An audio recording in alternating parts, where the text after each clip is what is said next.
So I finally got around to watching the Thunderbolts, the newest Marvel movie at the time of this video releasing. And I just have to say, like, it's not bad. Like, for what I was expecting from a Marvel movie in this big ol' year, pretty good, actually. It's not like my movie of the year so far. That's probably Sinners, and I don't think anything will beat that except I am a sucker for Wes Anderson, so maybe The Phoenician Scheme could be my movie of the year. But so far, Sinners is at the top. But Thunderbolts, surprisingly, really good.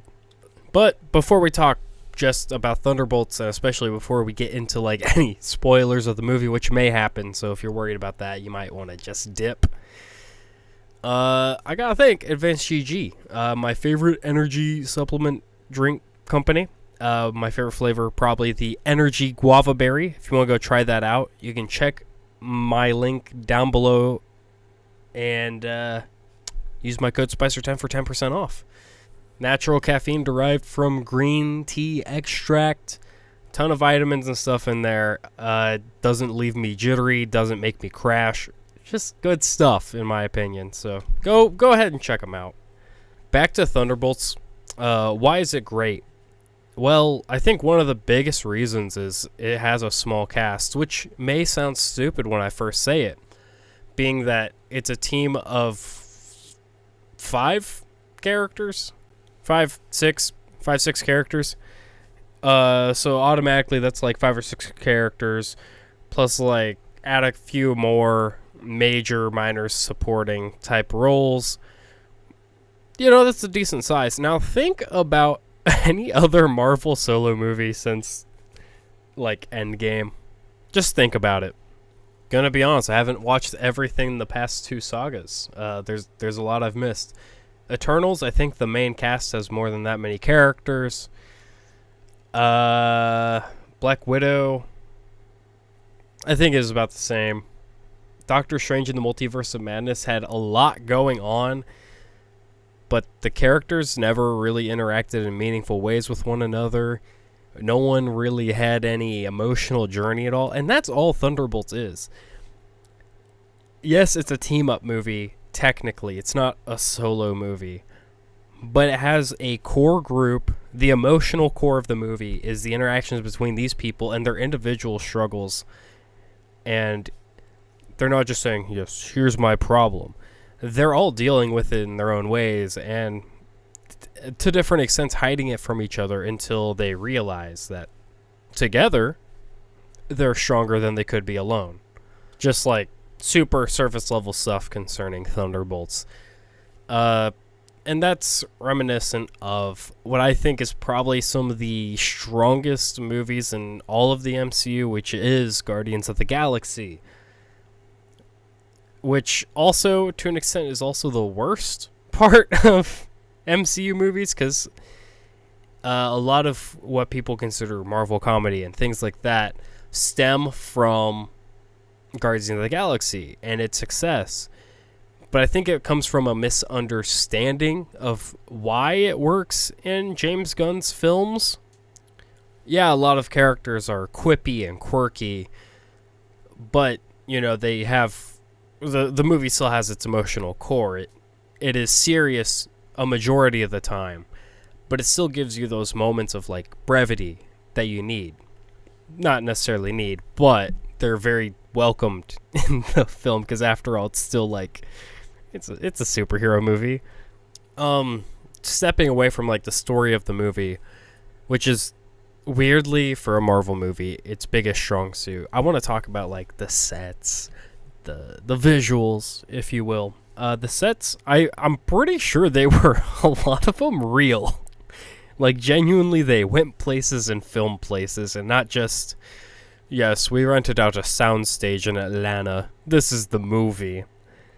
Which is so nice that you're not seeing people and it's standing in front of a green screen. Because when it's like 98% of the film is green screen, you know, you start to see the actors standing on top of it. And in this movie, there's a couple parts where I was like, yeah, this is built in a CGI environment. This was done in front of a green screen. It really didn't bother me that much due to the circumstances of said thing. And there was like one fight scene where the CGI was a little rough. But in general, and a lot of this is due to the powers of the people in the movie, they didn't need to do like big CGI fights. And I've honestly grown to hate big CGI fights. I don't know if I ever really enjoyed them. But Multiverse of Madness became a CGI fest at the end. Shang-Chi was a great movie until the dragon pulled up. The dragon pulled up, and then I was like, this is stupid. What are we doing here? I didn't want a big CGI monster fight. I wanted him to fight his father and deal with the family dynamic, that relationship he has with the villain. I wanted that to be the climax of the film and the resolution. Instead, I got Destiny 2 Forsaken on screen in China. But Shang-Chi is probably between like 2019 and Thunderbolts, probably the best Marvel movie. Like straight up. Yeah, Guardians 3 actually is really good.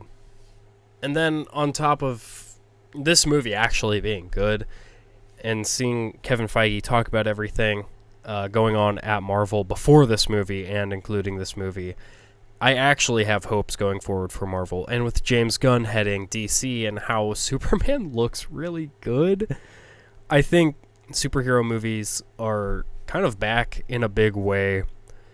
And not just that, we're not getting like the phase 4 of Marvel. We're not even getting phase 2 of Marvel. I think we're going to see more so like an evolution of the genre,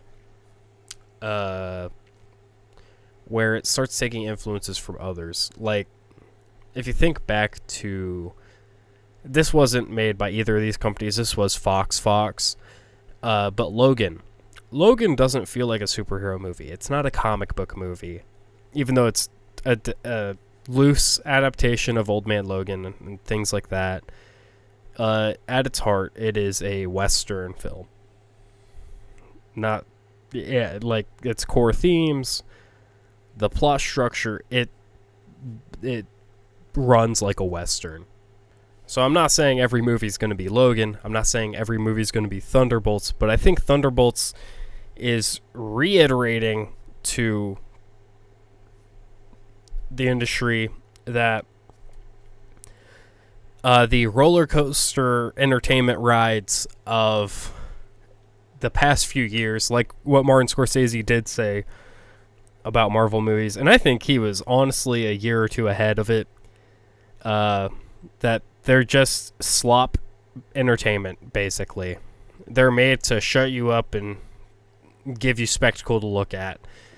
I hope that Thunderbolts, and I'm assuming Fantastic Four is going to be similar in the fact that it's focused on a small core of people and their relationship with one another, and that Superman actually has a core theme. What can anyone tell me the core themes of like Eternals or Doctor Strange, Multiverse of Madness, Quantumania? Like, what is the core of those movies? Or are they just like pathways to big CGI fight that you can look at? And I think that's what we're looking at, is we're moving to a time where a lot of people want movies that can challenge them. Like, we can look at fucking TikTok all day to get slop. But, you know, if we want our entertainment to challenge us, that's a little more premium. So if we're at a movie theater, maybe we don't want the roller coaster ride. Maybe we do want to watch characters interact with one another and challenge each other, so that we can see ourselves in these characters and learn something from them, you know? Not to like super glaze Thunderbolts or anything. It's a breath of fresh air in Marvel movies. And I used to love Marvel movies a lot. I have grown apathetic towards them as of late. And I do hope they're good in the future, because I hope all things are good. I don't want bad media to be released. I want media that's willing to challenge its viewers, that visually holds up, not necessarily super stunning, but like it doesn't look bad. I want things to be of quality, but the core of it has to be the story, and it has to be able to complete its objectives, what it wants to do. And I think we're seeing superhero movies go back to the ability to do that. Iron Man 1 was able to do that. Iron Man 3 a little less, It's just the evolution of the genre happening in front of us, and I hope it's moving in a good direction. My biggest fear is Doomsday. I think Doomsday and Secret Wars are the biggest fear. Sure, we have Kevin Feige back actually helping make the movies like we had when Marvel movies were better, because he didn't really touch anything that happened after Endgame. So they are focusing on higher quality, less releases, and I think that is a good thing for them. It's a good thing for viewers, just good for everyone. I'm scared for Doomsday and Secret Wars. I think they might derail this whole push towards inter-character relationships and character development in favor of the spectacle. We'll have to see, of course, but that is my fear for this step we're taking in improving a movie genre that's been very stagnant and just honestly not good for the past few years. DC has been beating Marvel every step of the way for past... Okay, maybe not every step of the way, but they had some good movies when Marvel wasn't having good movies. So excited to see how both DC and Marvel proceed. And I'm honestly excited for superhero movies again, and I didn't think that could happen. So yeah. Anyways, thank you so much for watching. Check out Advanced GG. See you next time.